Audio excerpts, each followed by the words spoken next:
You open your mailbox and there is another envelope from your healthcare provider. You think it's just a summary, maybe one of those, "This is not a bill" letters, but then you see it. A charge for $937. For a checkup you thought Medicare covered. If your heart just sank a little, you're not alone. I've heard this story time and time again from folks in their 60s, 70s, even 80s. They did everything right, paid into Medicare, signed up on time, or so they thought, and now they restuck wondering how a system that was supposed to protect them is instead draining their savings. Hear us the hard truth: Medicare is one of the most helpful programs out there, but that's not simple. It's filled with rules, deadlines, and gotchas that aren't obvious until it's too late. And the saddest part? Most of these surprises are preventable. That bill in your hand, that denial of coverage, that sudden out-of-pocket cost. Many times it traces back to a small misunderstanding or misstep, but I've got good news for you. Once you learn what to look for and how to avoid the traps, you can sidestep a whole lot of stress and save a whole lot of money. That's what we're doing today in this video. I'm going to walk you through 6 of the most common, most expensive Medicare mistakes I see folks make, along with what to do instead. I'm not here to scare you. I'm here to help you feel informed, empowered, and just a little more in control of your healthcare. Because the truth is, nobody hands you a Medicare handbook that's easy to read. Nobody sits down and explains what actually happens when your plan changes, or why it matters whether you're inpatient or observation. But I will, and we'll keep it simple. If you've ever been surprised by a medical bill or worried about getting one, go ahead and tap the like button. Subscribe to the Vibrant Elders community, and share in the comments if you've had your own Medicare moment that left you scratching your head. You'd be amazed how many people are quietly dealing with the same thing. Alright, let us take a closer look at the first mistake that could end up costing you for the rest of your retirement. Because this one, it starts before you even turn 65. Mistake number 1. Missing your Medicare enrollment window. Let's rewind for a moment. Imagine it's the year you're turning 65. Maybe you're still working, or maybe you just left your job and are using COBRA or a retiree plan. You figure Medicare will just kick in when it needs to, right? Except, that's not exactly how it works, and missing your enrollment window, even by accident, can cost you for the rest of your life. Hear us what a lot of people don't realize. Medicare has a very specific sign-up period called the initial enrollment period. It starts 3 months before you turn 65, includes your birthday month, and ends 3 months after if you don't enroll during that time and you don't have what Medicare calls creditable coverage. From an employer, you could get hit with a late enrollment penalty, and it's not just a one-time fee, it's added to your monthly premium permanently. Take Bill, for example. He retired from his job at 66 and was offered COBRA coverage to extend his insurance. He figured that would hold him over until he was ready to deal with Medicare. But here's the catch. COBRA isn't considered creditable coverage by Medicare standards. So by the time he went to enroll in Part B, he had missed his window and now pays a 20% higher premium every single month for the rest of his life. That kind of mistake is more common than you'd think. And it is not about being careless, it's about not being told the rules in the first place. So what can you do? If you're nearing 65, check whether your current insurance counts as creditable coverage under Medicare. If you're still working and covered by an employer with 20 or more employees, you may be fine.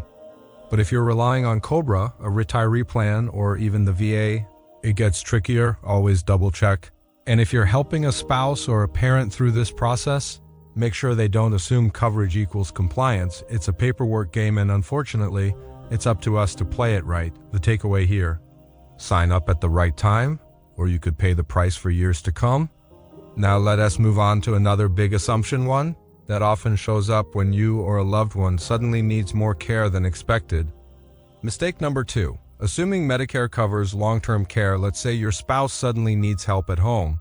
Not medical treatment, but the everyday stuff: getting dressed, preparing meals, going to the bathroom. It's overwhelming. You assume Medicare will step in because that's what it's for, right? Except it's not. This is one of the most misunderstood parts of Medicare and one of the most financially devastating if you're not prepared. Medicare does not cover what's called custodial care. That means help with basic daily activities. Bathing, feeding, moving around that aren't considered medically necessary. It only covers short-term skilled nursing care. And even that comes with strict conditions. Marie found that out the hard way. Her husband had surgery and was sent home needing assistance just to get around the house. After 20 days in a rehab facility covered by Medicare, the coverage stopped. She thought help at home would be covered next, but it wasn't. No nurse, no aide, no check from Medicare, just a new bill, $7,000 a month for private care. Medicare will pay for short stays in a skilled nursing facility, but only after a qualifying 3-day inpatient hospital stay. And only if you're improving. Even then, coverage ends after 100 days, and the last 80 days come with daily copays that add up fast. Here's where many folks go wrong. They think nursing home care or assisted living is part of their Medicare benefits. It's not. That's long-term care, and unless you have long-term care insurance, Medicaid, or serious savings, those costs come right out of pocket. So what can you do? Start by getting clear on what Medicare does and doesn't cover. If you're still healthy, consider researching long-term care insurance, hybrid life plans, or even exploring Medicaid planning with a financial advisor. And most importantly, don't wait until care is needed to start asking questions, because by the time you need it, it might already be too late to plan for it. Let's move on now to a mistake that often shows up when people try to save money on premiums, but end up paying a different kind of price when they need real medical care. Mistake number 3, not understanding Medicare Advantage restrictions. It's tempting, right? You see the commercials promising $0 premiums, dental and vision benefits, gym memberships, sometimes even meal deliveries. Medicare Advantage plans can sound like a dream, and for many people, they work out just fine. But the real issue? Most folks don't realize what they're trading for those perks until it's too late. Take Roger, for instance. He switched from original Medicare to a Medicare Advantage plan to save a little on monthly costs. Everything was fine until he started having back pain that just wouldn't go away. His primary care doctor referred him to a specialist. But when Roger tried to make the appointment, he hit a wall. The doctor was out of network. His plan wouldn't cover the visit. Here's what's happening. Medicare Advantage plans are run by private insurance companies. They often come with limited provider networks, meaning you can only see certain doctors, hospitals, or specialists, and even within the network, some services require prior authorization. That's insurance speak for, we'll tell you if we'll pay after we review it. That's not how original Medicare works. With original Medicare and a Medigap plan, you can see any doctor who accepts Medicare, no referrals, no pre-approvals. That flexibility can be a big deal, especially if you have health conditions that need attention from multiple specialists. It's not that Medicare Advantage is bad, it's that too many people sign up without understanding the trade-offs. They hear 0 premium and think they're saving, but then get surprised when their favorite hospital isn't covered or they're stuck waiting for approval before a needed procedure. So how do you avoid this? Before enrolling in a Medicare Advantage plan, check the network, make sure your doctors, specialists, and hospitals are covered. Ask if referrals are needed. Look into how the plan handles prior authorizations. The truth is, the right Medicare plan isn't about bells and whistles. It's about knowing how the coverage works when you really need it. Next, let's talk about something that sounds simple but trips people up every single year: prescription drug plans and how they can quietly become a financial trap. Mistake number 4, ignoring prescription drug Part D costs. If you're like most folks over 65, you're probably taking a few prescriptions regularly, maybe something for cholesterol, blood pressure, or arthritis. You get into a routine same pharmacy, same copay, nothing changes until it does. Diane had been on the same 3 medications for years. She never gave it much thought. But then January rolled around and her pharmacy bill jumped. One of her medications, which had always been $10, suddenly rang up as $142. She was stunned. What changed? She asked. The answer? Her Part D plan did. This is where a lot of people get caught off guard. Medicare Part D plans change every year: the drugs they cover, the prices they charge, and how they categorize medications. That little $10 pill might have moved to a different tier on the formulary, which can mean higher copays or no coverage at all. It's not a fluke, it's baked into the system. Each plan has its own list of covered drugs, called a formulary, and each drug is placed into a tier, the higher the tier, the more you pay, and if your drug's not on the list at all, you might be footing the entire bill out of pocket. That's why it's so important to review your drug coverage every year during Medicare's open enrollment period, which runs from October 15th to December 7th. Plans change, your medications might. 2. Comparing plans on the Medicare. Gov website can show you which one covers your prescriptions at the lowest cost.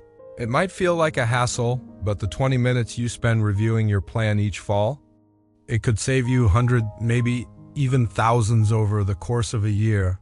And here's something else. Don't assume your pharmacy is giving you the best price. Even with insurance, sometimes using a discount card or switching pharmacies can lower your costs even more. So if your copay has mysteriously gone up or a familiar drug is suddenly not covered, you're not imagining things. You just might be in the wrong plan, and the good news is you can fix that coming up next. Let's talk about a choice many healthy retirees delay until it's too late, and by then, that delay can cost you for life. Mistake number 5. Not having a Medigap plan. If you're eligible when you first sign up for Medicare, it can feel like checking a big box off your to-do list. You think, I've got Part A and Part B, I'm set. But here's the part many people don't realize. Original Medicare doesn't cover everything, and those gaps can be expensive. That's where Medigap comes in. Medigap, also known as Medicare Supplement Insurance, helps cover the costs. Medicare leaves behind like deductibles, copays, and that 20% coinsurance you're responsible for after most outpatient services. George learned this the hard way. At 65, he felt great, didn't take any prescriptions. Hadn't been to the doctor in months, so he skipped Medigap, thinking he'd get it later if he needed it, but at 68, he was diagnosed with type 2 diabetes and applied for a Medigap plan. Unfortunately, by then, insurance companies could look at his health history and they denied him. You see, the best time to enroll in Medigap is during your Medigap open enrollment period. That's the 6 months after your Part B coverage starts. During that time, insurance companies can't deny you coverage or charge you more due to pre-existing conditions, but once that window closes, they can say no or they can say yes, but at a much higher premium. And here's the thing, original Medicare doesn't have a cap on out-of-pocket costs. If you end up in the hospital, need physical therapy, or have surgery, you could be on the hook for tens of thousands of dollars. Medigap helps protect you from that kind of financial shock. Now, not everyone will need a Medigap plan. Some people are covered by retiree insurance from a former employer or qualify for Medicaid.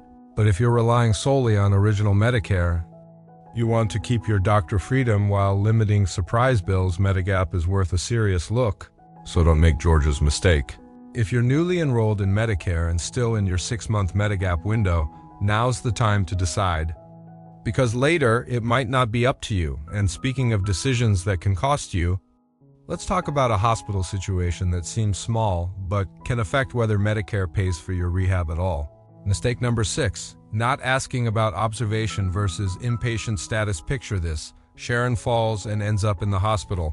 She spends 2 nights there, gets tests, sees doctors, even sleeps in a hospital bed. Her daughter assumes it's an inpatient stay, but a few weeks later they get a bill for her rehab center. Medicare won't cover it. Why? Because Sharon wasn't technically admitted, she was under observation. It doesn't seem fair, but it's a real and very expensive mistake. Here's how it works. In order for Medicare to cover a rehab stay in a skilled nursing facility, you must have spent 3 full days as an inpatient in a hospital. That's not just 3 nights in a hospital bed, it has to be classified as inpatient. Not observation, observation stays, even if you're in the hospital overnight and getting care. Don't count, and hospitals don't always explain this clearly.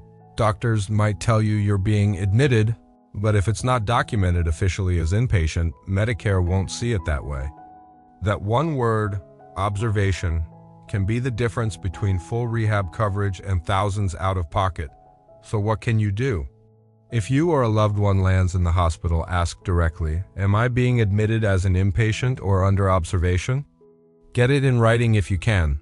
Hospitals are required to give you a Medicare Outpatient Observation Notice, MOON, if you're under observation for more than 24 hours, but it's easy to miss in the paperwork rush, and if you're planning rehab after discharge, confirm that your hospital stay qualifies for Medicare's coverage rules before you check into a skilled nursing facility. This one mix-up has blindsided too many families, but knowing about it now means you can avoid the shock and protect your finances.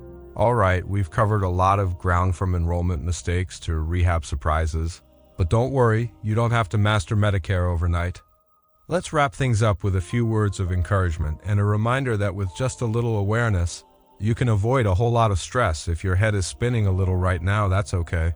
Medicare was never designed to be simple, and frankly, most people don't realize how tricky it can be until they're already stuck with a bill they didn't expect. But here's the silver lining. Now, and knowing is half the battle. Maybe today you learned that waiting too long to enroll could cost you every single month. Or maybe you saw yourself in Diane's story watching a familiar prescription suddenly triple in price. Or maybe it was that hospital observation status that made you pause and think, wait, that could happen to me. Whatever stood out to you most, take it as a small win. Because catching these things early before they cause financial pain is how you stay in control. It's how you protect your hard-earned savings, your peace of mind, and your independence. Look, no one expects you to become a Medicare expert. But if you remember just a few key lessons from this video, let them be these. Don't assume coverage, always ask questions, and when in doubt, double-check the fine print, and please don't feel ashamed if you've already made one of these mistakes. You're not alone. In fact, the reason we made this video is because we've heard these stories from real people, just like you, time and time again. The difference now is that you're better equipped to move forward with confidence. So take a breath, pick one action, just one. Maybe it's reviewing your Part D plan this fall. Maybe it's calling to ask how your doctor or hospital is classified under your Advantage plan. Or maybe it's looking into Medigap while you're still eligible.